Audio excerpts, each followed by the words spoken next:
Ela chegou com tudo o que possuía num lenço atado ao pulso.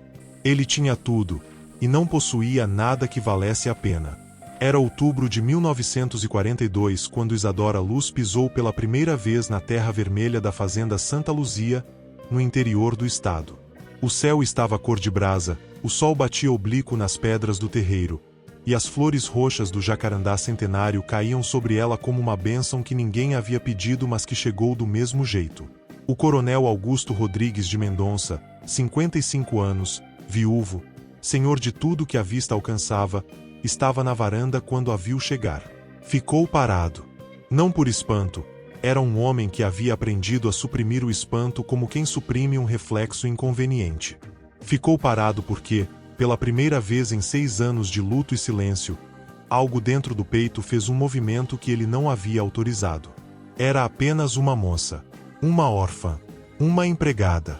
Era apenas o começo do fim de tudo que ele havia decidido não sentir mais.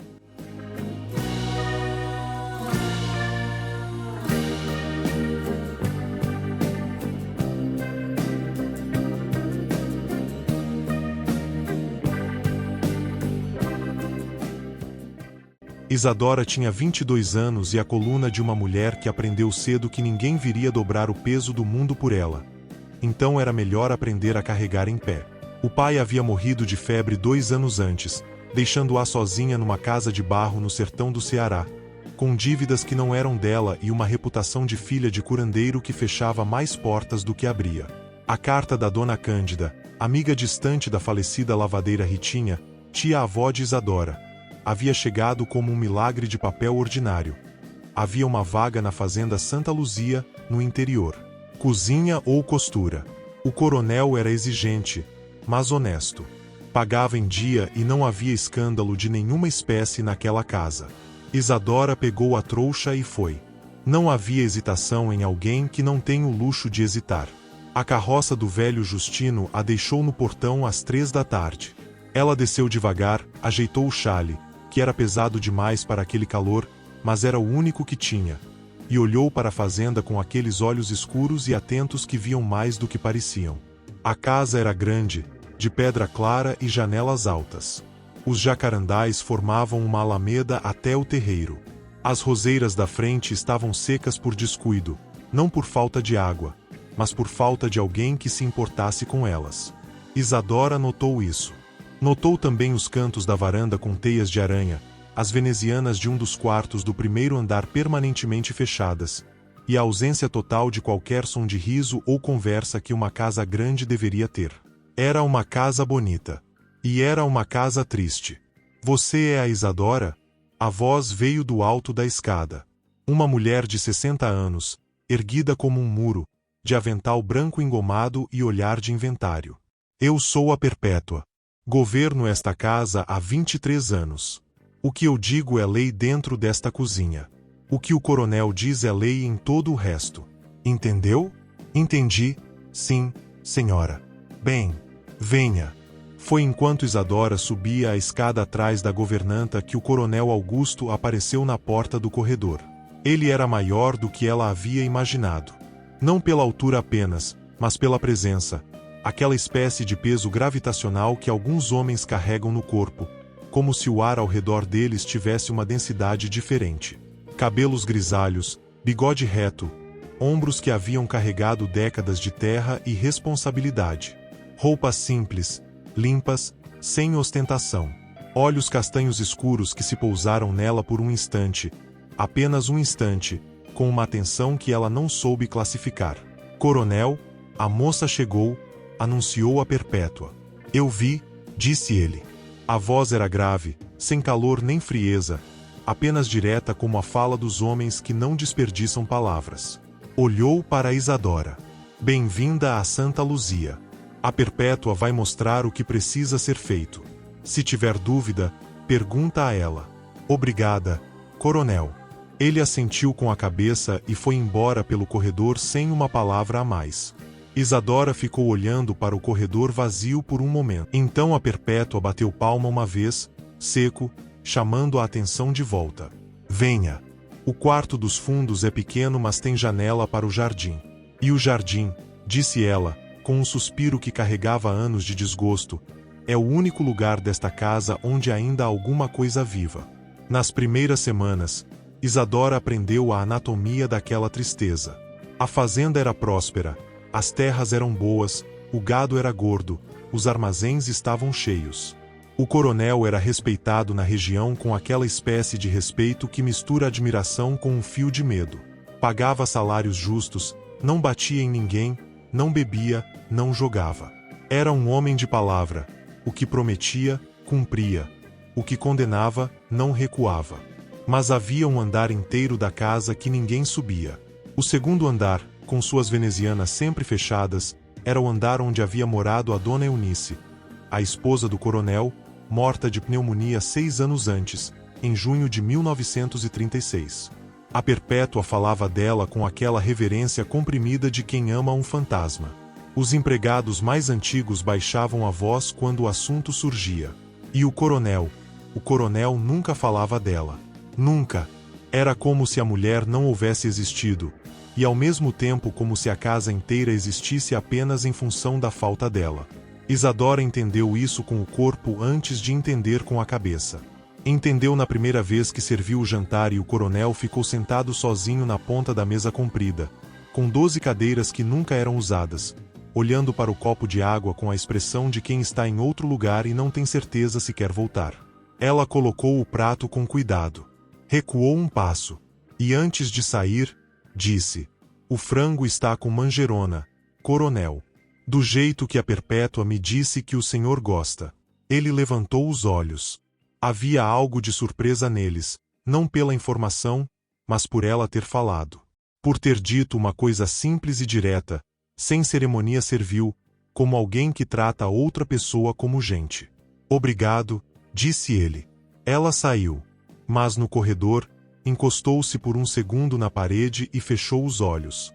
Havia algo naquele homem que ela não sabia nomear ainda.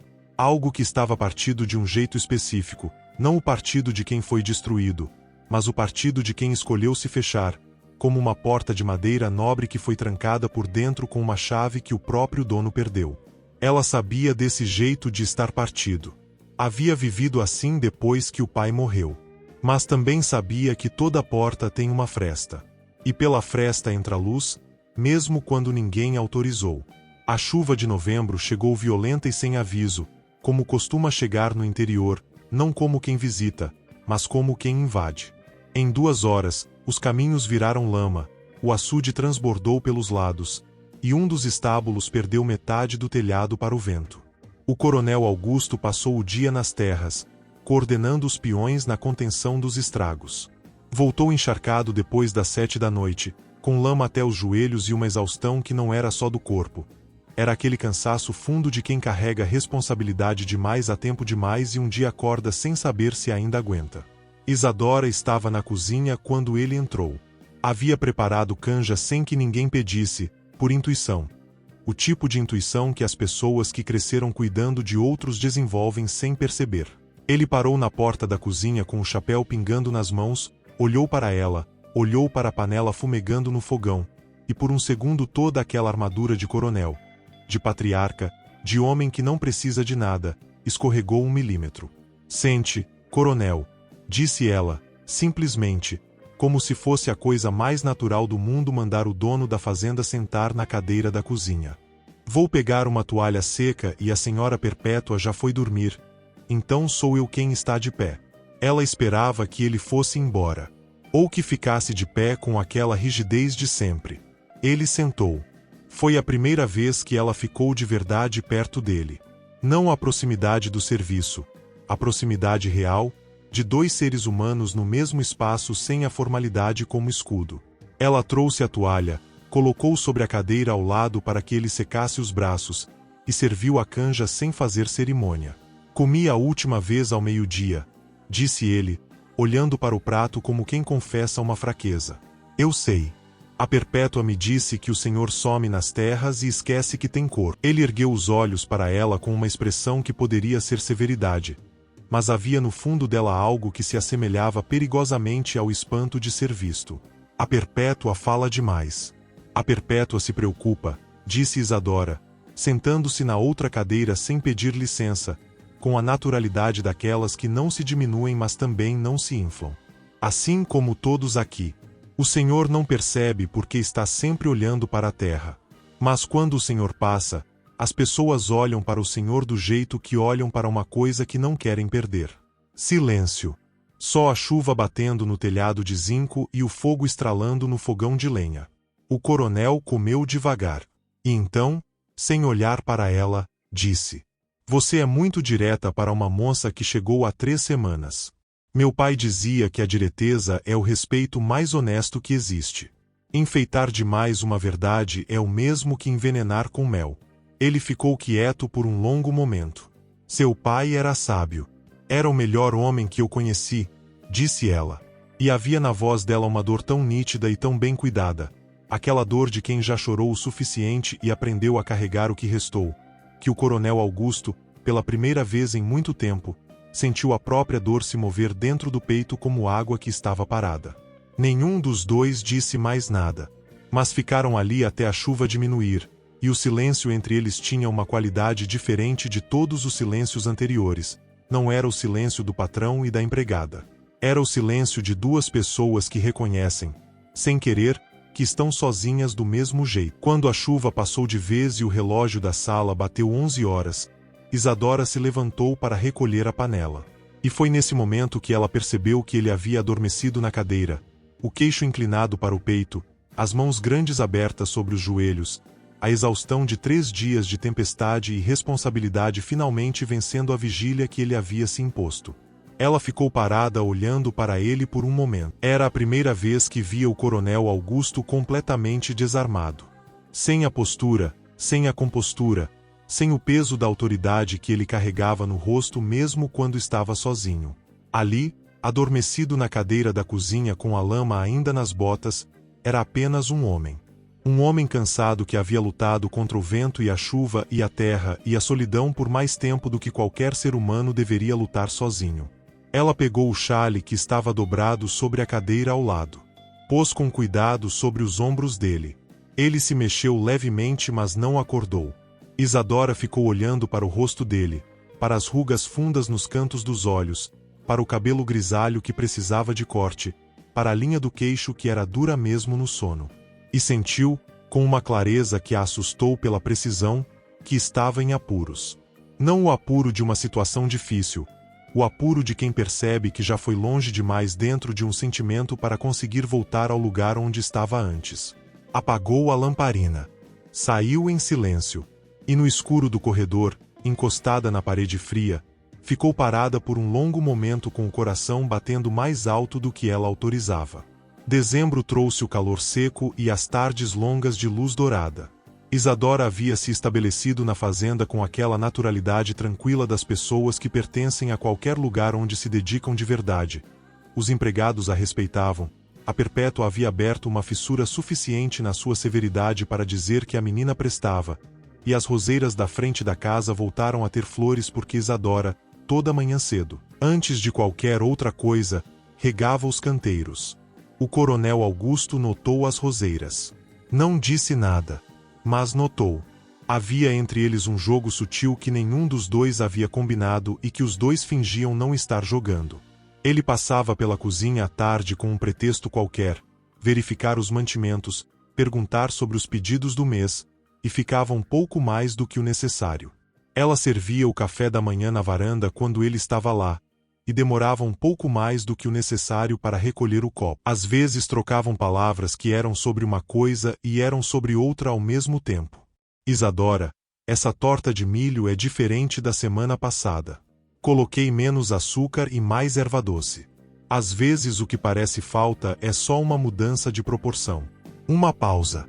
Ele olhava para a torta. Ela olhava para a janela. Gostei assim, disse ele. E havia nas 4 palavras uma densidade que não era sobre torta. Foi numa tarde de meados de dezembro que o coronel Augusto foi ao quintal dos fundos buscar o capataz Firmino e encontrou Isadora sozinha, sentada no banco de pedra embaixo do jacarandá velho, com um livro aberto no colo e os pés descalços sobre a terra quente. Ela lia com aquela concentração absoluta das pessoas para quem ler é um ato físico. os lábios levemente móveis, o rosto completamente entregue à história. Ele ficou parado. Não para observá-la, ou pelo menos foi o que disse para si mesmo. Ficou parado porque havia uma paz naquela cena que ele havia esquecido que existia. Uma paz que não era a quietude forçada, não era o silêncio pesado da casa triste. Era a paz viva de alguém que está exatamente onde quer estar. Ela sentiu a presença e ergueu os olhos. Não se apressou a se levantar, não se assustou. Boa tarde, coronel. O Firmino foi ao curral. Eu sei. Ele não saiu. Ficou de pé ao lado do jacarandá, com as mãos nos bolsos, olhando para o horizonte laranja. Que livro é esse? Iracema. Do Alencar. Ela mostrou a capa. O senhor conhece? Conheço. Uma pausa. Li quando tinha 20 e poucos anos. Achei que era sobre o Brasil. Depois achei que era sobre o amor. Agora acho que é sobre a perda. Isadora o olhou com aquela atenção genuína que o desarmava sempre, não a atenção respeitosa de empregada, mas a atenção real de quem acha que o outro está dizendo é importante. O senhor mudou de ideia 3 vezes sobre o mesmo livro, disse ela. Isso significa que o livro é bom. Ou que o senhor mudou. As duas coisas, provavelmente. Ela deu um sorriso pequeno. O sorriso dela era sempre assim, pequeno e honesto, sem vaidade. E então pôs o marcador no livro e olhou para o horizonte junto com ele, e ficaram assim por um longo momento, lado a lado, cada um no seu silêncio, mas num silêncio que estava começando a ser o mesmo. O senhor pode sentar, se quiser, disse ela. O banco é comprido. Havia uma audácia gentil naquilo. Convidar o dono da fazenda a sentar no banco do quintal dos fundos como se fosse o lugar mais natural do mundo. Ele sentou. E aquela tarde de dezembro foi a primeira de muitas tardes em que o coronel Augusto Rodrigues de Mendonça, homem de ferro e silêncio, sentou ao lado de Isadora Luz embaixo do jacarandá, e foi, aos poucos, sem perceber, se tornando alguém que ainda sabia como estar vivo. Foi em janeiro que aconteceu o que ninguém esperava. O coronel havia ido à cidade resolver uma questão de escritura e voltaria em 2 dias. A fazenda respirava naquela liberdade discreta que os grandes lugares têm quando o patriarca está fora. Não desordem, mas um afrouxamento de um palmo nos ombros de todos. Na noite do 2º dia, Isadora acordou com o cheiro. Antes mesmo de abrir os olhos, soube o que era. O cheiro de tecido queimando, diferente da lenha, mais acre, mais urgente. Levantou de um salto, calçou os sapatos e correu pelo corredor. O fogo vinha do 2º andar. Um dos quartos fechados, não o quarto da dona Eunice, mas o quarto vizinho, onde ficavam os baús de roupa antiga. Havia pegado fogo por causa de uma lamparina que a Perpétua havia deixado acesa por engano, e o vento da janela entreaberta havia feito o resto. As chamas ainda eram pequenas, mas o corredor do 2º andar estava cheio de fumaça. Isadora subiu. Os empregados desceram correndo pelo outro lado. Ela encharcou 2 lençóis no balde do corredor e foi abafando as chamas com a eficiência calma de quem foi criada num lugar onde não havia corpo de bombeiros a 1 hora de distância e aprendia a resolver as coisas com o que tinha. O fogo foi controlado antes que chegasse ao quarto da dona Eunice. A madeira do assoalho ficou chamuscada. Os baús perderam metade do conteúdo. Mas a casa ficou de pé. Quando o coronel chegou, horas mais tarde, Firmino havia mandado um cavaleiro atrás dele. Encontrou Isadora sentada na escada do 2º andar com os braços apoiados nos joelhos, o rosto enegrecido de fumaça, os cabelos em desalinho, os olhos vermelhos não de choro mas da fumaça. Ela estava verificando uma queimadura pequena no antebraço esquerdo com a expressão prática de quem avalia o dano antes de decidir o que fazer com ele. O coronel Augusto subiu os degraus 2 a 2. Isadora. A voz saiu diferente. Não era a voz do coronel. Era a voz de alguém com o coração na garganta. Você está ferida? É pequeno. Ela mostrou o antebraço. Queimadura de 1º grau. Meu pai me ensinou.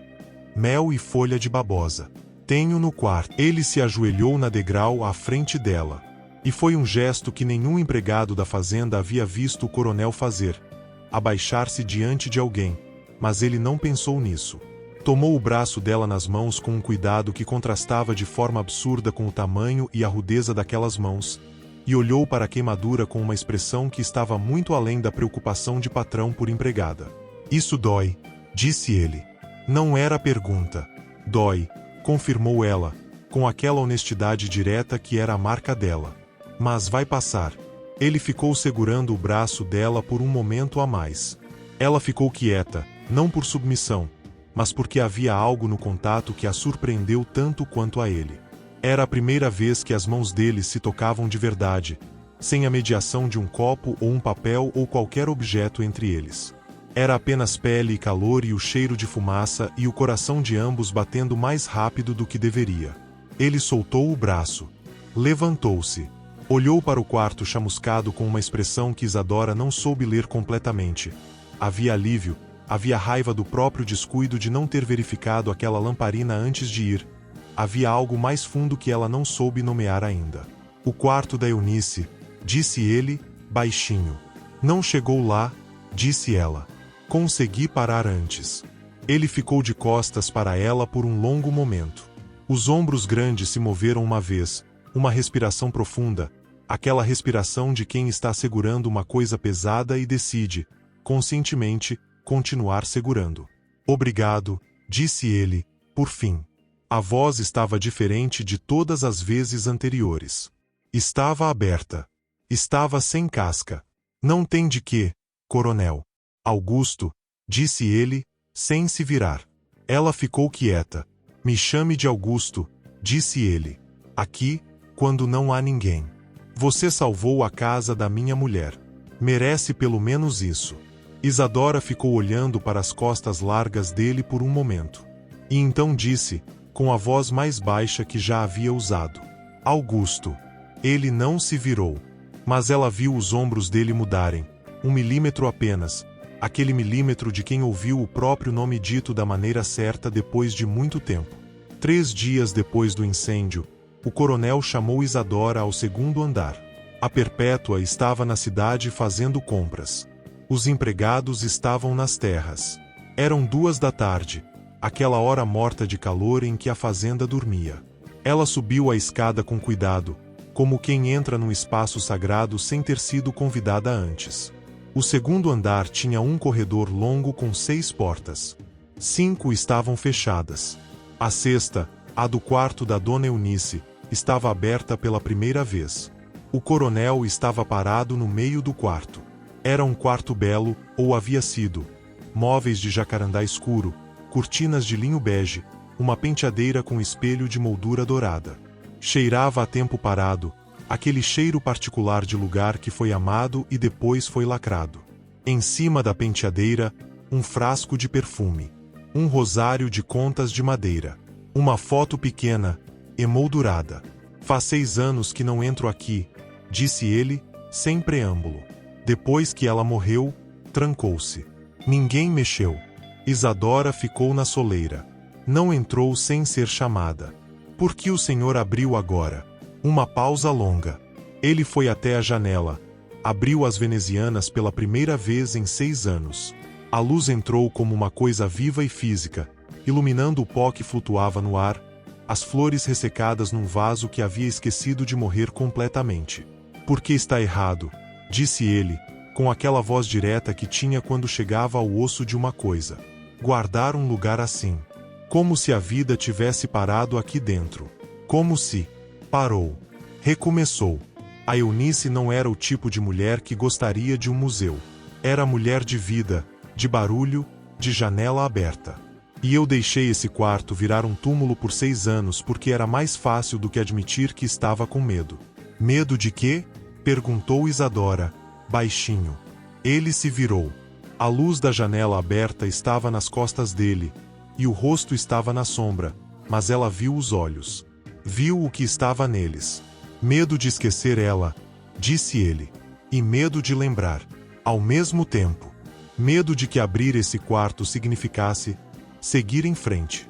E seguir em frente parecia uma traição. Isadora entrou no quarto devagar. Foi até a janela ao lado dele. Ficou olhando para o jardim lá embaixo. As roseiras que ela havia colocado de volta à vida, as flores roxas do jacarandá no terreiro. Meu pai ficou 2 anos sem entrar no quarto da minha mãe depois que ela morreu, disse ela. Quando finalmente entrou, chorou o dia inteiro.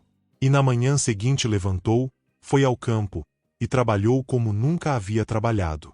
Disse que era como se a gente precisasse entrar no lugar da dor de frente para poder sair do outro lado. Silêncio.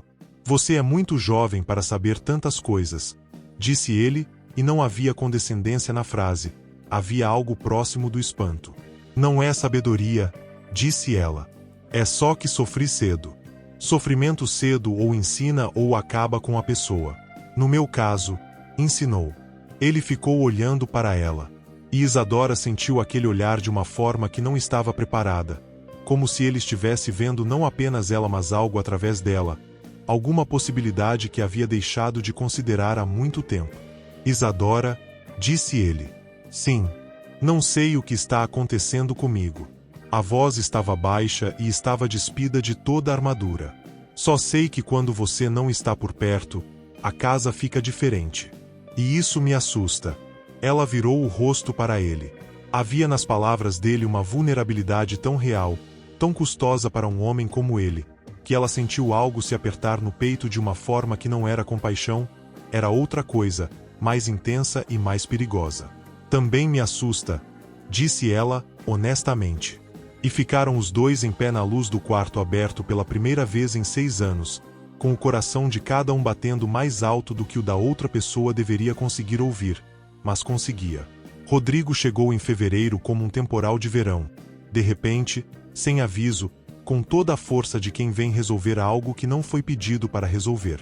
Tinha 30 anos, era parecido com o pai na estrutura, mesma largura de ombros, mesmo queixo decidido, mas faltava-lhe a profundidade.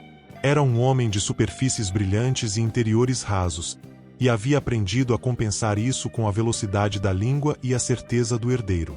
Chegou uma tarde enquanto o coronel estava nas terras e encontrou Isadora costurando na varanda da frente. Você é a tal Isadora, disse ele, sem cumprimento, olhando-a do alto para baixo com aquele escrutínio particular de quem está avaliando uma ameaça e tentando parecer que está apenas observando. Sou eu? Sim, senhor Rodrigo. Ela não deixou de costurar. O coronel chegará antes do jantar. Eu sei quando meu pai chega. Ele sentou-se na poltrona da varanda sem ser convidado. Quero falar com você. Pode falar. O que está acontecendo entre você e meu pai? Isadora ergueu os olhos da costura pela primeira vez. Olhou para ele com aquela calma que algumas pessoas têm e que é mais perturbadora do que qualquer agressividade. Nada que precise ser explicado ao senhor, disse ela. Com respeito. Você é uma empregada. A voz dele ficou mais dura. Uma órfã sem nome e sem família. E meu pai tem 55 anos e uma reputação nesta região que vale mais do que... Senhor Rodrigo. A voz de Isadora não subiu de tom. Não precisou. Havia nela aquela firmeza que não vem da raiva mas de algo mais sólido, da certeza de quem sabe quem é. Não tenho nada a esconder nem nada a defender para o senhor. O que existe entre mim e o coronel é honesto e respeitoso. Se o senhor tiver dúvida, pergunte ao seu pai. Não a mim. Rodrigo ficou vermelho. Não de vergonha, de raiva contrariada. Levantou-se. Você está se iludindo, menina. Homem como meu pai não se casa com empregada. Pode estar te usando de uma maneira ou de outra, mas no fim, basta. A voz veio de dentro da casa. O coronel Augusto estava na porta da varanda. Havia chegado mais cedo do que o esperado, e pelo tempo que ficou parado ali era impossível saber quanto havia ouvido. Mas pelo que estava nos olhos dele, era claro que havia ouvido o suficiente. Pai, entre. A voz era fria como pedra molhada. Agora, o que aconteceu no escritório naquela tarde foi ouvido por ninguém, porque nenhum empregado teve coragem de passar perto daquela porta. Mas a Perpétua disse depois, para Isadora, em voz baixa, que havia sido a conversa mais longa entre pai e filho em 20 anos, e que quando Rodrigo saiu, tinha os olhos de quem levou uma verdade grande e ainda não sabia se ia sobreviver a ela. O coronel foi ao quarto dos fundos naquela noite. Bateu na porta de Isadora. Ela abriu. Estava descalça, com o cabelo solto, segurando uma vela, e o olhar dela era aquele olhar de quem já foi para a cama mas não havia conseguido dormir. Isadora, disse ele. A voz estava cansada de uma forma diferente do cansaço físico. Quero que saiba que o que meu filho disse não representa o que eu penso, nem o que eu sinto. Ela ficou olhando para ele por um momento. Então disse: o que o senhor sente, Augusto? Era a primeira vez que ela usava o nome sem que ele pedisse. E o nome, naquela voz, naquela hora, com a luz da vela entre eles, fez algo com ele que 30 anos de administração de terra e de orgulho não haviam conseguido fazer. Abriu uma fresta tão larga que a luz entrou toda de uma vez. Ele ficou parado na porta por um longo segundo. E então disse, com uma voz que vinha de muito dentro: sinto que você é a primeira coisa em 6 anos que faz esta casa parecer um lar. Uma pausa. E isso me aterra. Porque não sei se mereço isso ainda. Isadora pôs a vela na prateleira ao lado da porta. Deu um passo e ficou de frente para ele, perto o suficiente para que ele pudesse ver nos olhos dela o que estava lá. Ninguém merece o amor, Augusto, disse ela. O amor não é recompensa. É uma escolha. E a escolha começa com a coragem de não fugir. Ele ficou olhando para ela. E pela primeira vez desde a morte de Eunice, o coronel Augusto Rodrigues de Mendonça, homem de 55 anos que havia decidido que não ia mais sentir nada que pudesse dói-lo, sentiu o próprio coração decidir por ele. Tomou a mão dela. Devagar, com um cuidado que era quase reverência. Aquelas mãos grandes e calejadas de décadas de trabalho envolvendo a mão pequena dela como se fossem guardar algo precioso. Não sei fazer isso direito, disse ele. Faz muito tempo. Eu também não sei, disse ela. A gente aprende junto. Março foi o mês em que tudo desmoronou antes de ser reconstruído. O Rodrigo foi à cidade e falou. Não com má intenção calculada, era o tipo de homem que falava antes de pensar, que confundia o que via com o que era, que achava que proteger o pai significava controlar o pai. Mas o estrago foi real. Em 2 semanas, a história da órfã e do coronel havia percorrido as fazendas vizinhas, chegado ao clube da cidade, atravessado as portas das igrejas e voltado ampliada, distorcida, suja de detalhes que ninguém havia vivido. Diziam que ela havia seduzido o velho, que era interesseira, que havia entrado na fazenda com olho na herança, que o coronel estava perdendo o juízo com a velhice. Isadora soube por um dos empregados que havia ido à cidade e voltado com os olhos baixos e a boca cheia de silêncio culpado. Naquela noite, ela foi ao escritório. O coronel estava de pé na janela, com um jornal na mão que estava claramente sem ser lido. Já sabe, disse ela. Não era pergunta. Já sei. E o que o senhor? O que você vai fazer? Ele se virou. E ela viu no rosto dele algo que a assustou mais do que a raiva ou a frieza teria assustado. Viu um homem dividido. Viu a batalha real acontecendo por trás daqueles olhos. De um lado, o que sentia. Do outro, o peso de 55 anos de nome, de posição, de um mundo que definia os homens pelo que a terra e a sociedade diziam deles. Isadora, disse ele, e a voz estava diferente. Estava com aquela tensão de quem vai dizer uma coisa que sabe que vai machucar. Talvez seja melhor, por um tempo, que a gente tome distância. Para que o barulho passe. Para. Não. A palavra saiu dela pequena e definitiva como uma pedra. Não vou aceitar distância como solução para a covardia. Ele ficou parado. Ninguém havia chamado o coronel Augusto de covarde. Nunca. Isadora. Ouça, disse ela, e havia nas palavras dela uma dor que ela não estava escondendo. Uma dor nua e honesta que era pior do que qualquer acusação. Se o Senhor decidir que o julgamento das pessoas vale mais do que o que existe entre nós, essa é uma escolha sua e eu vou respeitar. Mas não me peça para fingir que concordo.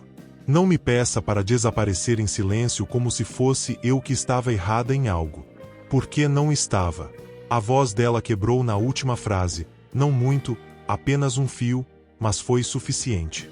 Suficiente para que ele visse que por trás de toda aquela força havia uma moça de 22 anos que havia apostado o único coração que tinha num homem que agora estava escolhendo entre ela e o conforto da opinião alheia. O coronel Augusto ficou olhando para ela. E o que viu o envergonhou de uma forma que a opinião de toda a região reunida nunca haveria conseguido. Você tem razão, disse ele, por fim, com aquela dificuldade de quem não está acostumado a ser errado mas está sendo honesto. Eu estava com medo. E o medo me fez dizer uma covardia. Ela enxugou o olho com as costas da mão. Virou o rosto. Isadora. Ela não virou. Olha para mim. Ela virou. Com os olhos ainda brilhando, com aquela coragem de quem não se esconde mesmo quando dói. Não vou mais recuar, disse ele. Nem de você, nem do que sinto, nem de quem você é para mim. Fez uma pausa. Se você ainda quiser. Ela ficou olhando para ele por um longo momento. O coração dela estava batendo no ritmo errado. Rápido demais, alto demais. Quero, disse ela. Simples. Verdadeiro. Sem enfeite. Ele atravessou a sala.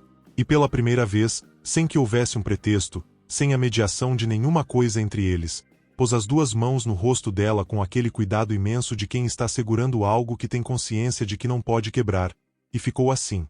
Apenas assim, com as mãos grandes no rosto dela, olhando para ela de perto como quem finalmente está vendo o que estava na frente o tempo todo.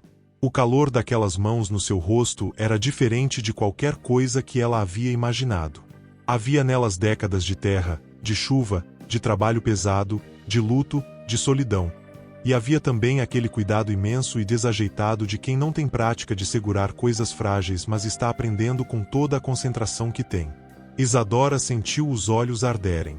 Não queria chorar, não ali, não naquele momento em que estava tão perto de algo que havia esperado sem saber que esperava. Mas o corpo tem a sua própria honestidade, e uma lágrima escapou pelo canto do olho. Ele a viu.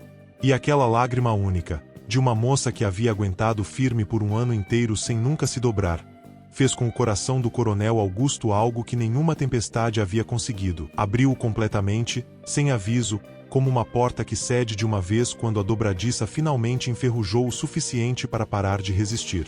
Não chore, disse ele, e era ao mesmo tempo uma súplica e uma confissão. Estou bem, disse ela, e era verdade. São lágrimas de alívio. De quando a gente espera muito tempo por uma coisa e ela finalmente chega. Você esperou por mim? A voz estava rouca e baixa, como se ele não pudesse acreditar que a resposta fosse sim. Desde a noite da chuva, disse ela. Desde que você dormiu na cadeira da cozinha e eu coloquei o chale nos seus ombros e entendi que estava perdida. Ele ficou olhando para ela com uma expressão que era o oposto de tudo que havia sido antes. Não o coronel, não o patriarca, não o homem de ferro. Era apenas Augusto. Um homem que estava descobrindo que o coração pode espantar quando menos se espera, e que a vida tem uma teimosia de amor que é mais forte do que qualquer decisão de não sentir mais. Você é a coisa mais corajosa que eu já vi, disse ele. E você, disse ela, com a voz embargada mas os olhos firmes, é o homem mais teimoso que eu já amei. A palavra pousou entre eles como uma flor de jacarandá, roncha, leve, irreversível. Ele fechou os olhos por um segundo. E quando abriu, havia nas feições duras e calejadas daquele homem algo que não estava lá há 6 anos. Uma espécie de paz que não é ausência de dor, mas é a paz de quem decidiu, finalmente, não lutar mais contra o que é real. Encostou a testa na dela. As mãos ainda no rosto dela. A respiração de um no espaço do outro. Eu também, disse ele, em voz tão baixa que era quase só para ele mesmo. Deus me ajude, mas eu também.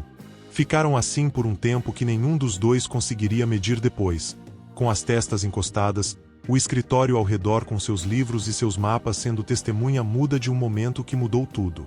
Quando finalmente se separaram, havia entre eles uma nova distância, não a do afastamento, mas a de quem recuou um passo apenas para ver o outro inteiro, para ter certeza de que o que estava vendo era real. Era real. O que se seguiu nos dias depois daquela noite foi uma transformação lenta e visível, como o amanhecer, não de um salto, mas em camadas de luz que iam chegando uma por uma. O coronel Augusto foi à cidade. Não fugindo do barulho, indo até ele. Reuniu-se com os vizinhos, com o padre, com o doutor Heitor.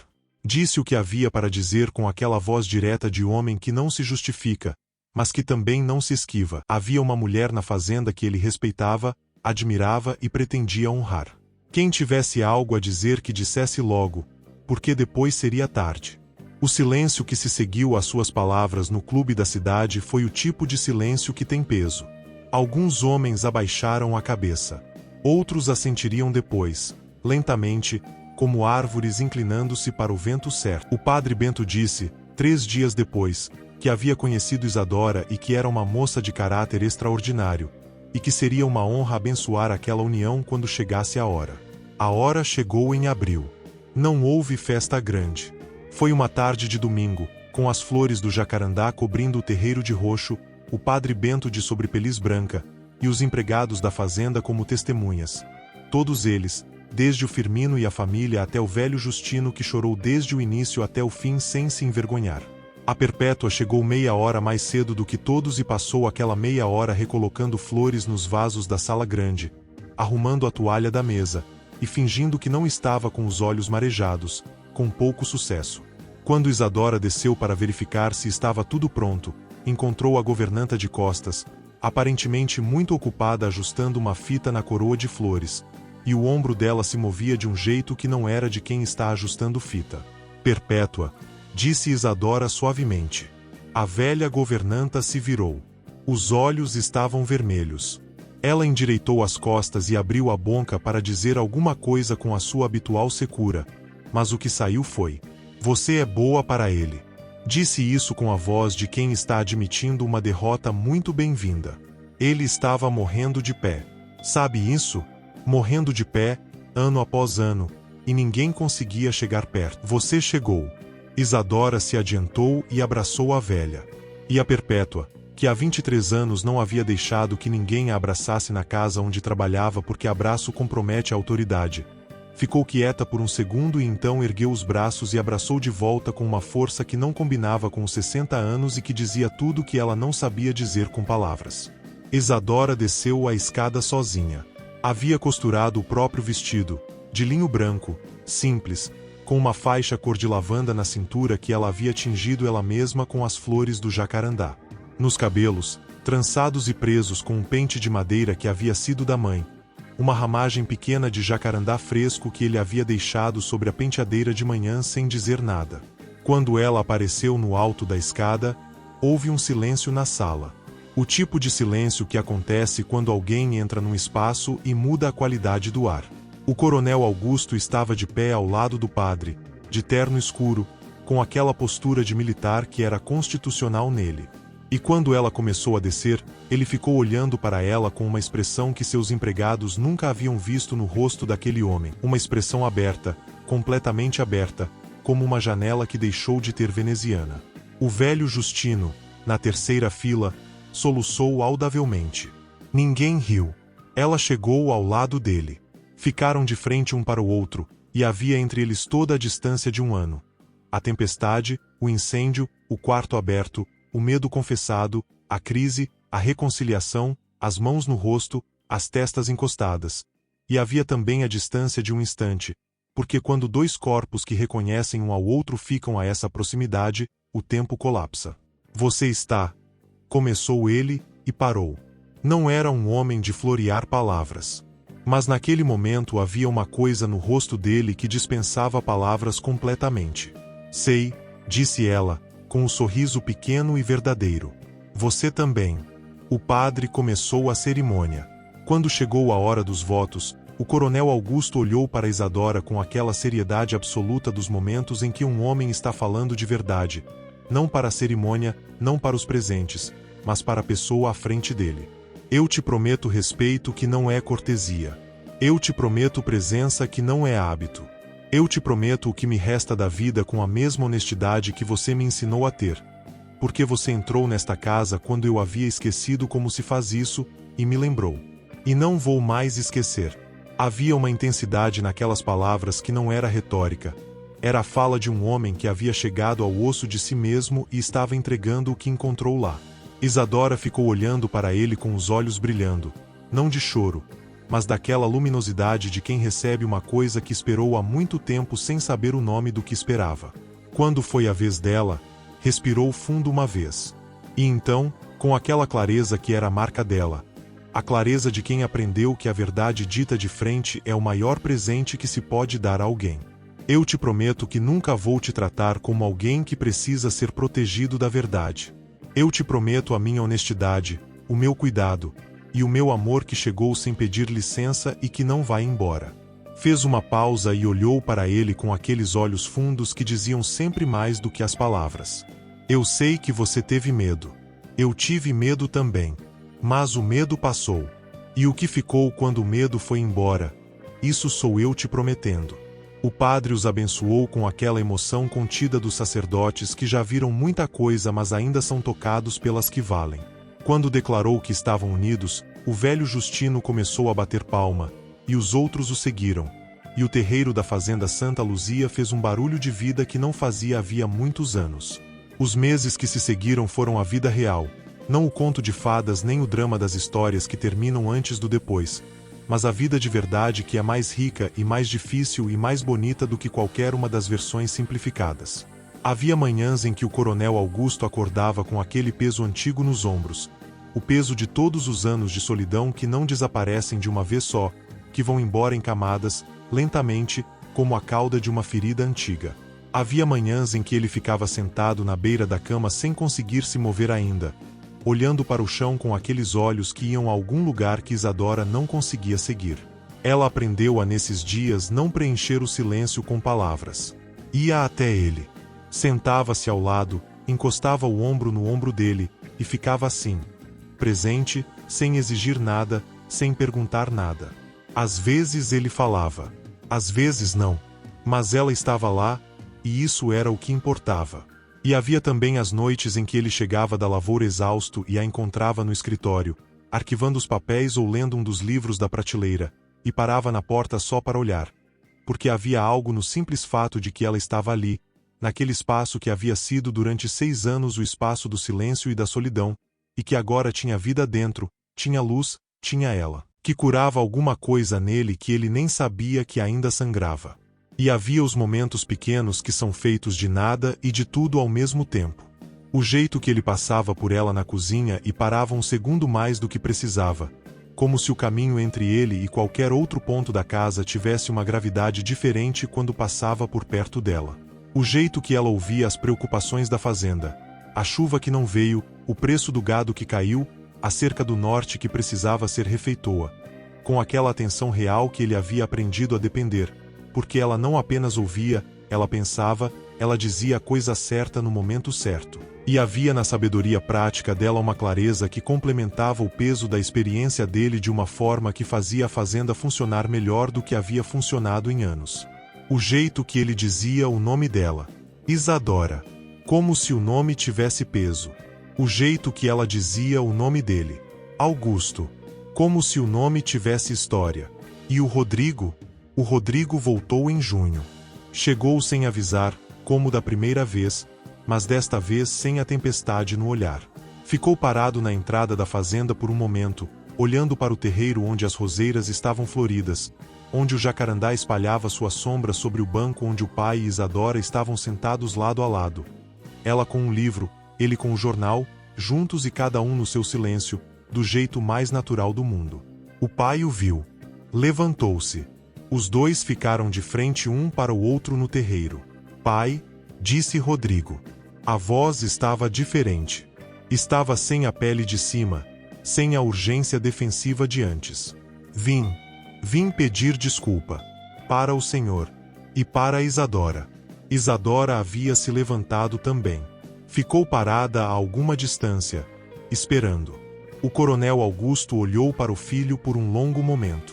E então disse, com aquela generosidade que os homens fortes têm quando decidem ser generosos. Já passou. Entre. Rodrigo virou-se para Isadora. Havia no rosto dele algo que custou. A humildade real, não a performática, que é a mais cara de todas. Fui injusto com você. Disse coisas que não eram certas e que machucaram mais do que eu queria. Peço desculpa. Isadora ficou olhando para ele. E então fez o que sempre fazia com as coisas pesadas. Olhou direto, sem desviar, e disse a verdade. Aceito as suas desculpas. E espero que a gente consiga ser família, com o tempo. Não tenho mais família no mundo. Posso estar enganada, mas acho que você também está precisando de uma. Rodrigo ficou quieto por um momento. Então assentiu com a cabeça, uma vez, seco, à maneira dos Mendonças, que quando concordam com algo importante não precisam de muitas palavras. No fim do ano, quando outubro voltou com o seu calor dourado e o jacarandá voltou a florir pela segunda vez desde que Isadora havia chegado, ela foi ao banco de pedra no terreiro como havia ido na tarde do primeiro dia. Mas desta vez não estava sozinha. O coronel Augusto chegou atrás dela com 2 copos de limonada e sentou-se ao lado sem cerimônia, como quem está acostumado a esse lugar ser o lugar deles. Ela encostou a cabeça no ombro dele, um gesto pequeno e definitivo que havia se tornado comum em todos esses meses, e ficou olhando para as flores roxas que caíam do jacarandá como chuva lenta. Faz um ano, disse ela. Um ano que você chegou aqui com uma trouxa de pano e me tirou a paz, disse ele. Ela riu, o riso dela, claro e pequeno e honesto. Você não tinha paz. Tinha silêncio. São coisas diferentes. É verdade, disse ele. Ela riu, o riso dela, claro e pequeno e honesto. Você não tinha paz. Tinha silêncio. São coisas diferentes. É verdade, disse ele. E havia nessas 2 palavras toda a distância que havia percorrido, do homem fechado de outubro passado para o homem que estava ali, com a mulher que amava encostada no seu ombro, com a fazenda viva ao redor, com o filho caminhando em direção a algo que se assemelhava a uma relação de verdade, com o coração que havia decidido, contra todos os seus protestos, continuar. Augusto, disse ela, preciso te dizer uma coisa.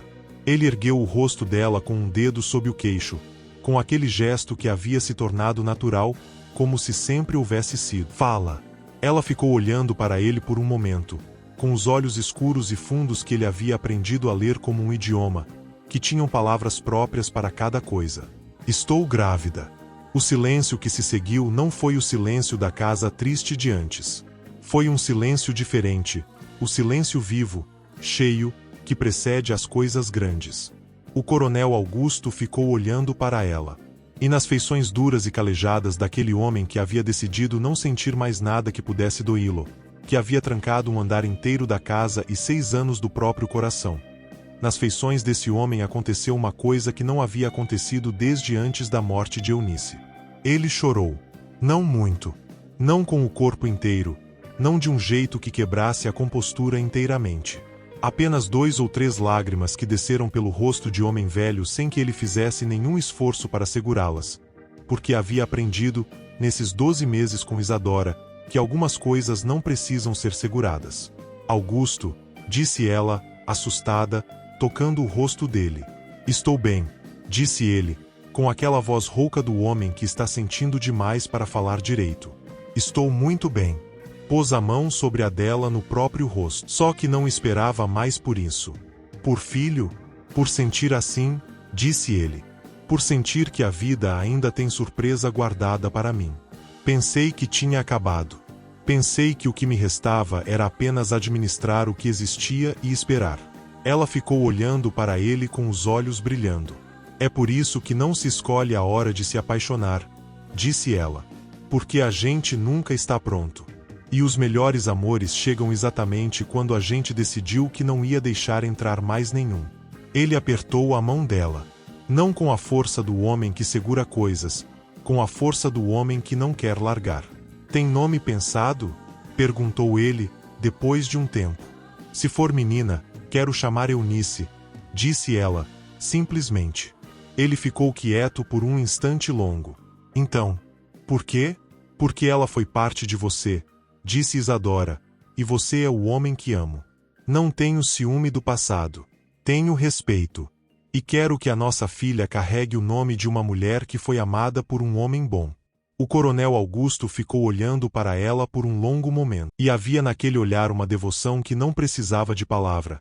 A devoção silenciosa dos homens que amam com o corpo inteiro, com a história inteira, com tudo que foram e tudo que ainda são. Eunice Luz de Mendonça, disse ele, experimentando o nome no ar. Eunice Luz de Mendonça, confirmou ela. Ficaram em silêncio por um longo tempo. A tarde ia descendo devagar, como as tardes do interior que não têm pressa de acabar. O gado mugiu ao longe. Um pássaro cantou no alto do jacarandá. A fazenda respirava ao redor deles no seu ritmo antigo e constante, que havia existido antes deles e continuaria depois. Mas que, naquele momento, parecia existir especificamente para conter aquele instante. Augusto, disse ela, depois de um tempo. Você tem medo? Ele pensou por um momento. Não o tipo de pausa de quem está evitando a pergunta.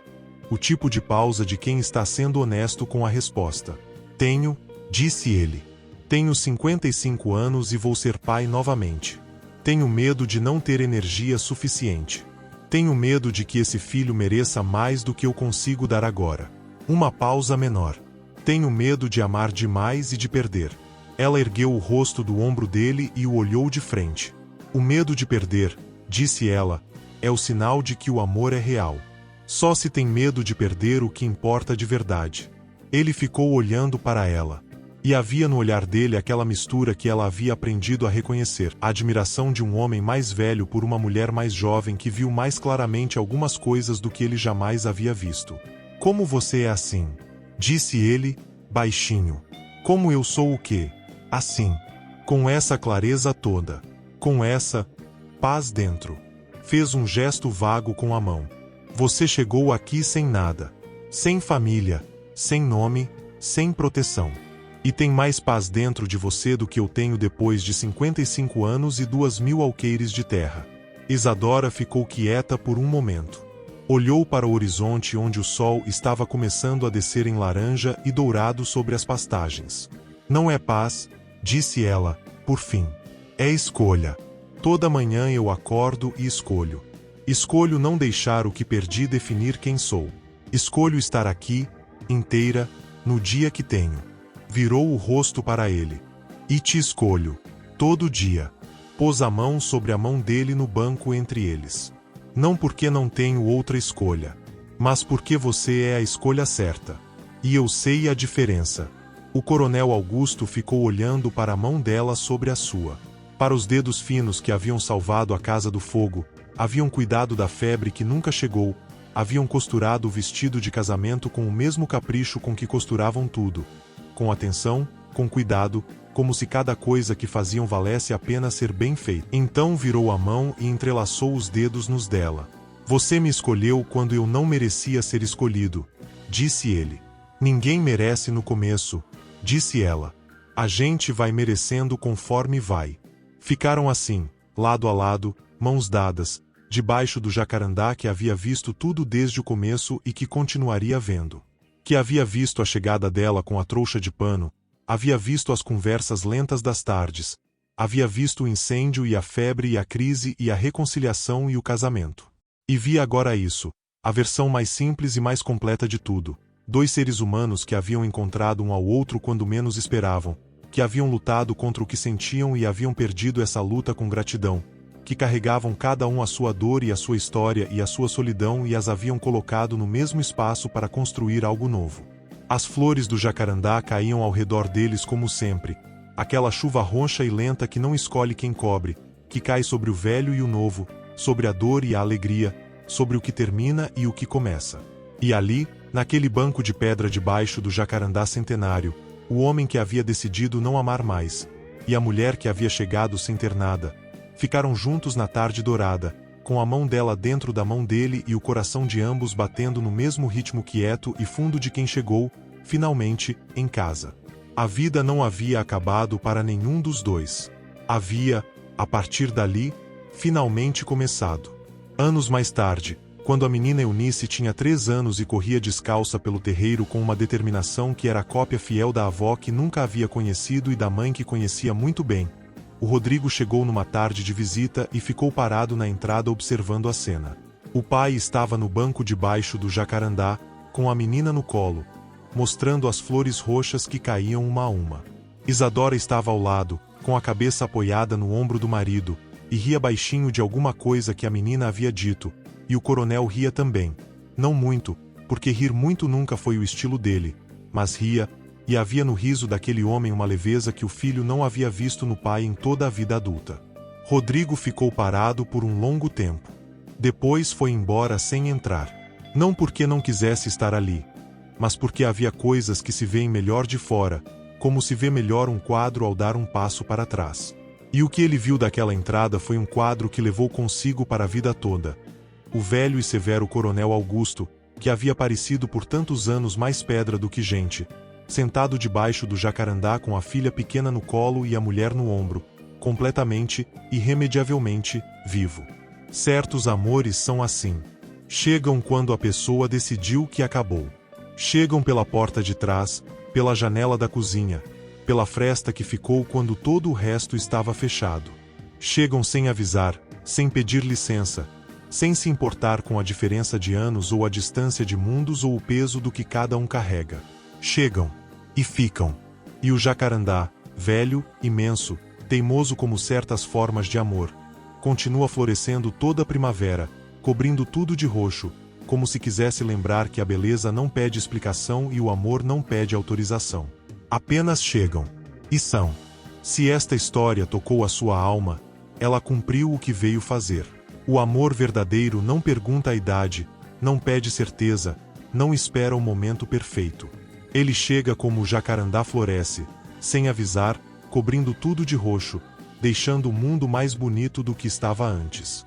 Se você se viu em Isadora, na força de quem não tem nada mas não se dobra, ou em Augusto, no homem que aprendeu que fechar o coração não é proteção, é prisão, então esta história é sua.